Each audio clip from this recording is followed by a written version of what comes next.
Здравейте, днеска ще ядем чипотле. Те в момента имат нова промоция карнита асада. Това е limited time offer, т.е. го има само за определен период от време и сега ще го пробваме. Като съм си взел тук кейсо бланко и винегрет. Всичко това след такси ми струваше $17 и 68 нещо такова.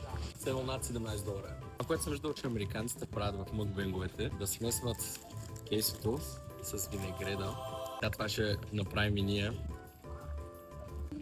Така. Винегрета е малко лютичък. Имайте на предвид, че чипотлето в Ocean City, където ние бяхме, не е най-доброто. Реално карнита асада въобще не е лоша. Не ми хареса.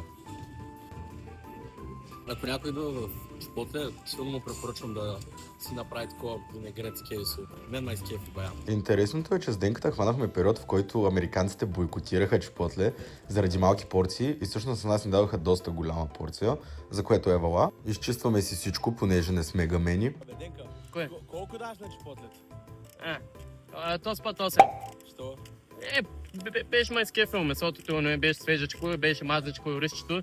Така че 8.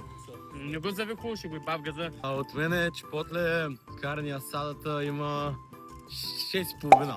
Реално кейсото много добро, ама карни асадата не е чак толкова добро месо. В сравнение с другите, брат. И така, това беше всичко от нас, приятели. До нови срещи!